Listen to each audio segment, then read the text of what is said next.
Hello everyone. और आज हम पढ़ेंगे ज्यामिति में कोण के बारे में। तो जो कोण है वो क्या होता है। यदि कोई रेखा अपने एक सिरे को स्थिर रखकर घूमती हुई अपनी स्थिति में परिवर्तन करती है तो रेखा के परिक्रमण की माप को कोण कहते हैं। अब अपने कल पढ़ा था, यानी लास्ट वीडियो में पढ़ा था कि एक रेखा है इस तरह से और उसके एक सिरे को स्थिर रख लिया, इस सिरे को स्थिर रख लिया और उसको परिक्रमण करवाया इस तरह से परिक्रमण करवाया तो ये एक परिक्रमा पूरी हो जाती है। तो परिक्रमण की माप को कोण कहते हैं। इस तरह से मेरे पास अगर मान लो एक ये किरण है और ये किरण इस तरह से मूव करेगी तो यहाँ बीच में झुकाव पैदा होगा, तो इस झुकाव को क्या कहते हैं? कोण कहते हैं। और बच्चों, जो ये कोण का सिंबल जो होता है, कोण का जो सिंबल होता है वो इस तरह से प्रदर्शित किया जाता है। ठीक है। अब अगर बात करें कि कोण को लिखा कैसे जाता है, जैसे मान लो ये सिंबल हो गया कोण का। ठीक है। एक किरण मेरे पास यहां से यहां तक O है बिंदु और ये A बिंदु है और ये परिक्रमण करके ऊपर चला गया यहाँ। ठीक है। ये इतना झुका हुआ, तो ये यहाँ बिंदु मैंने लिखा B, तो इसको पढ़ा जाएगा कोण AOB या कोण BOA।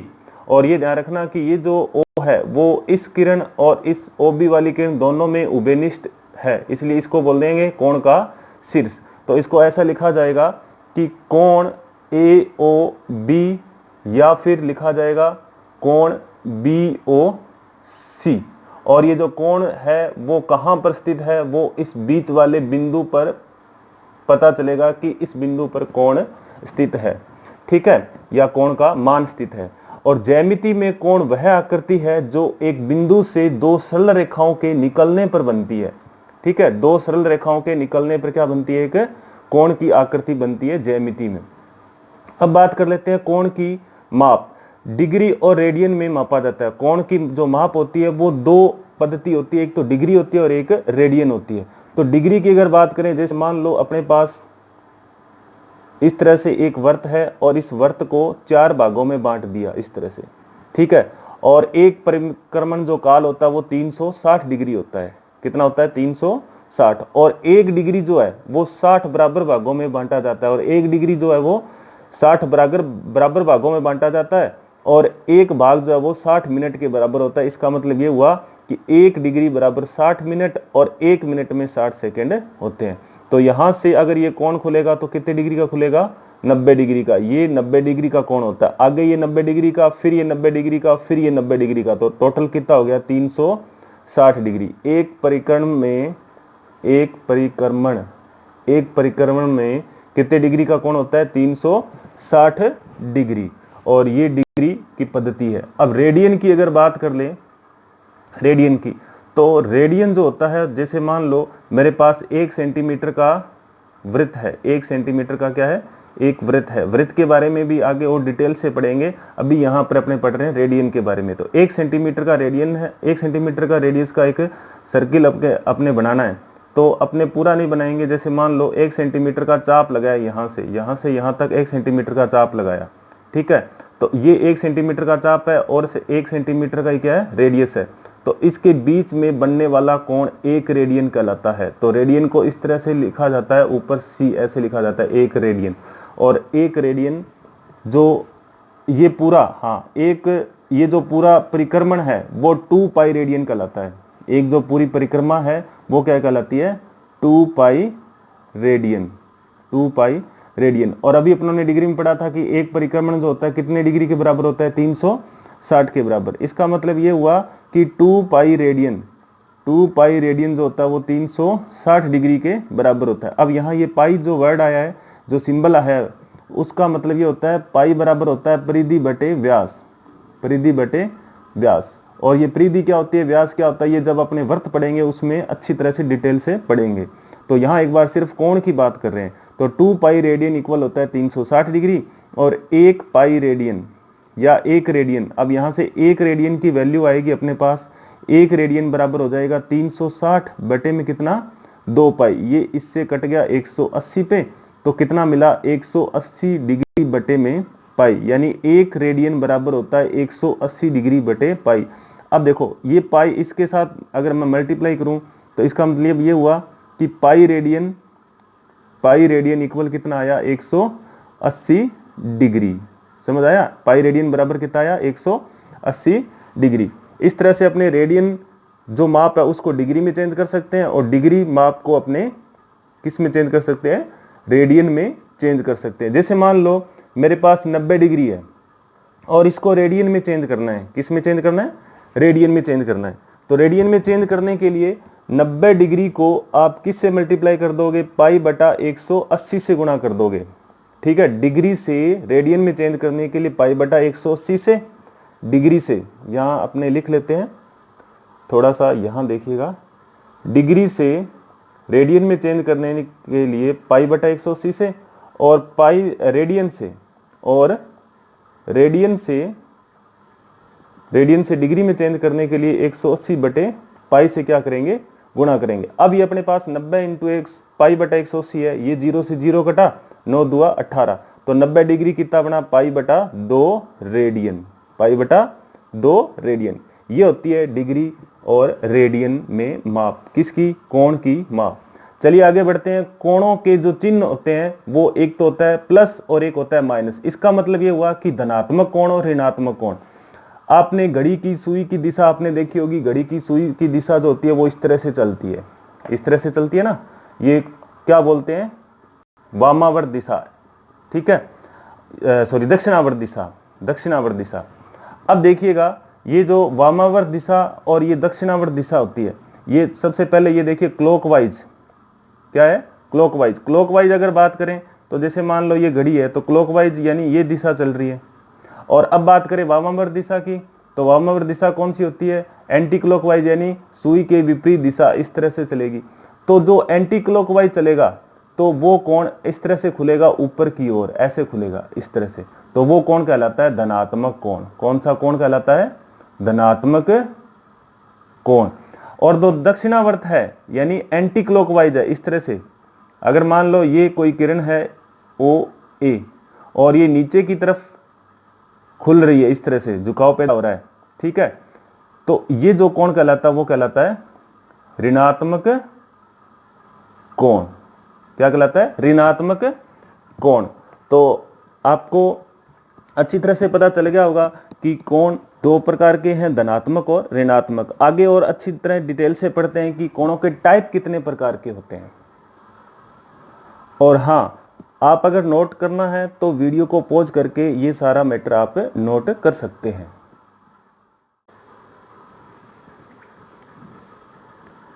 चलिए जी नेक्स्ट पढ़ते हैं अपने कोणों के प्रकार, टाइप ऑफ एंगल्स। सबसे पहला कोण है न्यून कोण, एक्यूट एंगल। जिस कोण की माप 0 डिग्री से अधिक हो लेकिन 90 डिग्री से कम हो वो क्या कहलाता है, न्यून कोण कहलाता है। इसको प्रदर्शित ऐसे किया जाता है, जैसे मान लो ये कोण है इस तरह से, ये न्यून कोण कहलाता है, ठीक है। और यहाँ ये कितने डिग्री का हो गया, 90 डिग्री का, यानी ये 0 डिग्री है, ये 90 डिग्री है, तो 0 और 90 के बीच का कोण न्यून कोण कहलाता है। इसे थीटा से प्रदर्शित किया जाता है, ठीक है, कोण को। तो थीटा जो है वो न्यून कोण के लिए क्या होगा, 0 डिग्री से ज्यादा और 90 से कम होगा, ठीक है। ये सिंबल लगाएंगे, ये सिंबल होता है छोटे का निशान और ये होता है बड़े का निशान। चलिए नेक्स्ट है समकोण, राइट एंगल। जिस कोण की माप 90 डिग्री के बराबर हो उसे समकोण कहते हैं, ठीक है। तो इसको इस तरह से बना सकते हैं। ये कोण कितने डिग्री का है, 90 डिग्री का, यानी थीटा बराबर 90 डिग्री। अगर मैं नाम दूं इसका तो ये हो जाएगा कोण ए ओ बी बराबर कितना, 90 डिग्री। और यहाँ ओ अगर ए कर दिया और ये बी कर दिया तो ओ ए बी बन जाएगा। तो नेक्स्ट है अधिक कोण, एब्ट्यूज एंगल। जिस कोण की माप 90 डिग्री से अधिक हो लेकिन 180 डिग्री से कम हो वो क्या कहलाता है, अधिक कोण। जैसे मेरे पास एक ये किरण है ओ ए, ठीक है, और यहाँ इस तरह से अगर कोई कोण बना हुआ है, ये थीटा है, तो ये कोण कहलाता है अधिक कोण, यानी 90 से तो ज्यादा है लेकिन 180 से कम है, ये यहाँ 180 हो जाएगा पूरा। तो थीटा जो है वो 180 से कम और 90 डिग्री से ज्यादा हो, तो ये कंडीशन जो है वो किस कोण की है? अधिक कोण की है। ठीक है। नेक्स्ट है सरल कोण या ऋजु कोण, जिसको स्ट्रेट एंगल भी कहते हैं। जिस कोण की माप 180 डिग्री हो अर्थात दो समकोण हो तो वो क्या कहलाता है? सरल कोण। और सरल कोण को प्रदर्शित करने के लिए जैसे एक किरण OA है, इसकी विपरीत इधर किरण ये आ जाएगी मान लो B, तो इनके बीच का कोण कहलाता है ऋजु कोण यानी 180 डिग्री। तो थीटा बराबर 180 डिग्री का मान आ जाए तो वो क्या कहलाता है? सरल कोण कहलाता है। चलिए नेक्स्ट है जी वृहत कोण या पुनर्युक्त कोण, जिसको कहते हैं रिफ्लेक्स एंगल। जिस कोण की माप 180 डिग्री से अधिक हो लेकिन 360 से कम हो वो क्या कहलाता है? वृहद कोण। इसको बनाते ऐसे हैं, जैसे मान लो मेरे पास OA कोई किरण है और ये इस तरह से खुलेगा। देखो 180 से ज्यादा मतलब ये ऐसे खुला, धनात्मक कोण है, ये सारे जो जितने बताए हैं वो 180 से निकल गया, लेकिन 360 से क्या हो? कम हो, 360 से कम हो, इस तरह से। तो ये कोण जो बनेगा, जैसे मान लो B लिखा, तो कोण AOB ये क्या का है? क्या कहलाता है? वृहद कोण या पुनर्युक्त कोण यानी बड़ा कोण। तो ये कोण इस तरह से खुलेगा, ठीक है, इस तरह से, इधर नीचे से नहीं ऊपर से, तो ये वृहद कोण कहलाता है। 180 से ज्यादा यानी ये थीटा है मान लो, तो थीटा का मान 360 डिग्री से कम और 180 डिग्री से ज्यादा हो तो वो कोण कहलाता है वृहत कोण। और ये जो कंडीशन है वो आपको याद रखनी है। ऑब्जेक्टिव टाइप में इस तरह से कंडीशनें बना के और क्वेश्चन बन सकता है। नेक्स्ट है पूर्ण कोण, जिसको बोलेंगे कंप्लीट एंगल। जिस कोण की माप 360 डिग्री अर्थात 4 समकोण के बराबर हो तो वो क्या कहलाता है? पूर्ण कोण कहलाता है। कंप्लीट हो जाए, 360 पूरा घूम जाए, ठीक है। तो इसको ऐसे प्रदर्शित करेंगे, जैसे मान लो यहां से घूम रहा है, ये पूरा ऐसे घूम के वापिस यहीं आ गया तो वो कहलाता है पूर्ण कोण। जैसे आप इधर मुंह करके खड़े हो, इस साइड कौन सी? पूर्व दिशा, ठीक है, और आप घूमना स्टार्ट किया, घूम के वापिस कहाँ आ गए? उसी दिशा में आ गए, पूर्व की दिशा में, ठीक है, इस तरह से घूम के, तो वो क्या बन जाएगा? पूर्ण कोण। नेक्स्ट है शून्य कोण। शून्य कोण जैसे नाम से ही पता चल रहा है, जीरो एंगल। 0 डिग्री की माप को शून्य कोण कहते हैं, जिसका मान क्या हो? 0 डिग्री हो, यानी कोई भी किरण है वो उसी जगह पड़ी है, ठीक है, ना तो ऊपर मूव हो रही है और ना नीचे मूव हो रही है, तो वो शून्य कोण कहलाता है, ठीक है। तो जितना पड़ा है उसका थोड़ा सा रिकॉल कर लेते हैं फटाफट 1-2 क्वेश्चनों में। तो सबसे पहले बात, अगर मैं कहूं कि OA किरण है, तो अगर ये कोण इस तरह से एंटी क्लॉकवाइज तो कौन सा कोण बनेगा? धनात्मक कोण। और अगर इस तरह से क्लॉकवाइज चले तो ये कौन सा कोण बनेगा? दक्षिणावर्त चले तो ऋणात्मक कोण। धनात्मक कोण और ऋणात्मक कोण, ऊपर वाला प्लस थीटा और नीचे वाला माइनस थीटा। चलिए अब अपने मैं कहूं कि 60 डिग्री को किस में चेंज करो? रेडियन में चेंज करो। तो आप फटाफट वीडियो को रोक के और आप चेंज कीजिए, फिर आंसर चेक कीजिए। तो अभी आपको मैंने बताया था कि रेडियन में चेंज करने के लिए किससे गुणा करते हैं? डिग्री को किससे गुणा करते हैं? पाई बटा 180 से गुणा करते हैं। सिर्फ ये याद रखो, पाई बटा 180 से गुणा करेंगे रेडियन में चेंज करने के लिए। ये 0 से 0 कटा, 6 तिये 18, तो कितना बना बच्चों? पाई बटे 3 रेडियन। आपको अच्छी तरह से समझ आ गया होगा। कोई भी डिग्री है, कोई भी माप की, रेडियन में चेंज करने के लिए पाई बटा 180 से क्या करेंगे? इंटू करेंगे। चलिए अब मेरे पास मान लो नेक्स्ट क्वेश्चन लेते हैं, रेडियन में है। जैसे मान लो मैंने लिखा पाई बटा 3 ही अपने लेते हैं, पाई बटे 6 लेते हैं। पाई बटे 6 रेडियन है, मान लो कोई कोण है पाई बटे 6 रेडियन। इसको डिग्री में चेंज करना है। किस में चेंज करना है? डिग्री में। तो आपको बताया था कि डिग्री में चेंज करने के लिए रेडियन को किस से गुणा करेंगे? 180 बटे पाई से गुणा करेंगे। उल्टा, यहाँ पाई बटे 180, यहाँ 180 बटे पाई से गुणा करेंगे। तो पाई से पाई कट गया तो कितना आया? 6 तिया 18, कितना डिग्री आया? 30 डिग्री। तो आपको कहीं भी मिल जाए पाई बटा 6 रेडियन लिखा हुआ तो आंसर हो जाएगा 30 डिग्री। तो क्वेश्चन इस तरह से बन सकता है कि पाई बटा 4 रेडियन का निम्न में से डिग्री माप है, डिग्री माप है। जैसे पहला ऑप्शन डाल दिया 45 डिग्री, बी 60 डिग्री, सी 90 डिग्री और डी डाल दिया जैसे 30 डिग्री।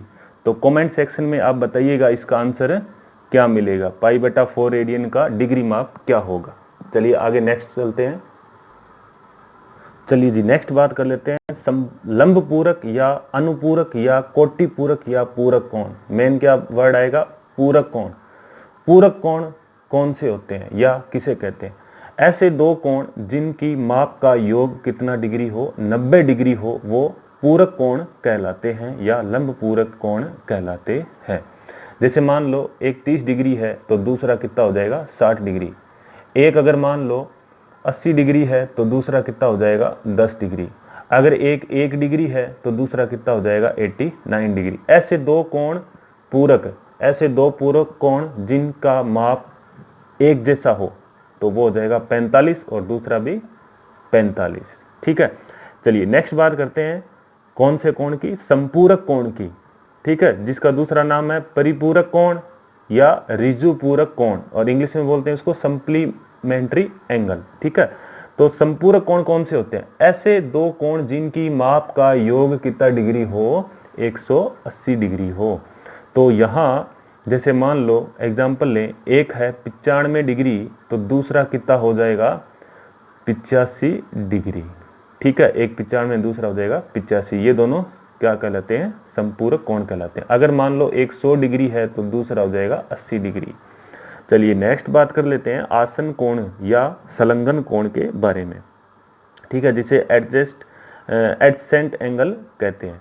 एक ही तल में उपस्थित उभयनिष्ठ भुजा के विपरीत ओर बने दो कोण जिनका शीर्ष बिंदु एक ही हो तो क्या कहलाते हैं, वो आसन कोण कहलाते हैं। आसन मतलब एक ही बिंदु पर दोनों कोण बैठे हों। सिंपल भाषा में अगर बात करें तो जैसे मान लो जैसे मान लो मैंने ये चित्र बनाया है तो यहाँ ये बिंदु O है, ये दोनों के लिए उभयनिष्ठ है। यहाँ ये किरण और ये यहाँ किरण, ये दोनों O पर बैठी है और इनकी एक रेखा या किरण, एक ये किरण ये दोनों के लिए क्या है, कॉमन है, यानी बीच में है। ठीक है, तो एक एंगल यहां बन रहा है और एक एंगल यहां बन रहा है, ये वाला एंगल। ठीक है, इसको ऐसे भी बना सकते हैं। तो ये दोनों एंगल जो है वो आपस में क्या है, आसन कोण है। यानी ऐसे दो कोण जिनका एक भुजा या जिनकी एक भुजा क्या हो, उभयनिष्ठ भुजा हो, आसन कोण कहलाती है। ओके, चलिए जी नेक्स्ट बात कर लेते हैं शीर्षाभिमुख कोण या सम्मुख कोण। ठीक है, जब दो सरल रेखाएं एक दूसरे से किसी बिंदु पर प्रतिच्छेद करती है तो बनने वाले कोण सम्मुख कोण कहलाते हैं।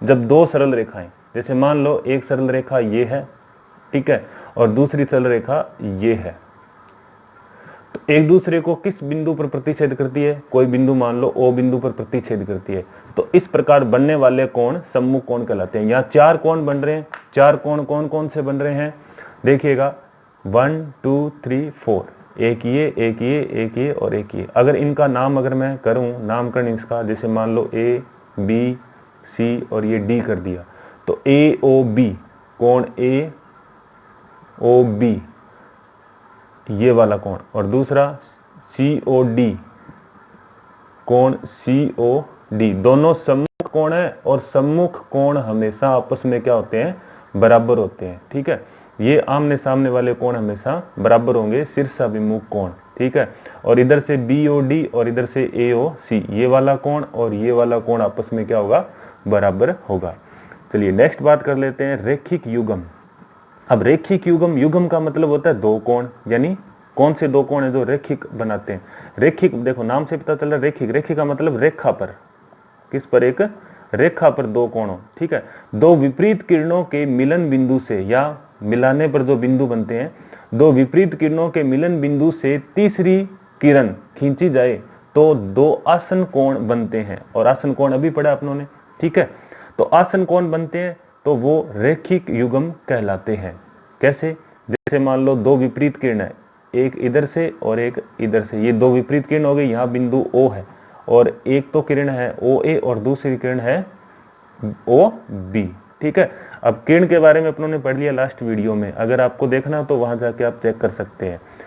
अब तीसरी किरण मान लो मैंने ये तीसरी किरण बनाई, यहां से ये तीसरी किरण है OC, तीसरी किरण खींची जाए तो दो आसन कोण बनते हैं। अब देखो इन दोनों के उभयनिष्ठ कौन सी भुजा है OC, तो एक आसन, एक कोण इधर से है और एक कोण ये वाला इधर से है, ठीक है। तो दो ये आसन कोण है, तो ये दोनों आसन कोण क्या बनाएंगे, एक रेखिक युग्म बनाएंगे। कब, एक सरल रेखा पर होना चाहिए, ठीक है। सरल रेखा पर दोनों आसन कोण कहलाते हैं रेखिक युग्म। तो AOC कोण AOC और BOC कोण BOC दोनों रेखिक युग्म है। और ध्यान रखना कि रेखिक युग्म जो कोण होते हैं उनका योग हमेशा कितना होता है, 180 डिग्री के बराबर होता है। दो रेखिक युग्म। चलिए मैंने एक नया क्वेश्चन लिखा है कि न्यून कोण के लिए सत्य कथन कौन सा, 4 ऑप्शन में से एक सत्य कथन है। तो आपको कमेंट सेक्शन में कमेंट करके बताना है कि सत्य कथन कौन सा है। तो आपको वीडियो कैसा लगा कमेंट सेक्शन में कमेंट करके आप बता सकते हैं। अच्छा लगा तो लाइक कीजिएगा और हमारे चैनल को सब्सक्राइब कीजिएगा, शेयर कीजिएगा। बहुत बहुत धन्यवाद।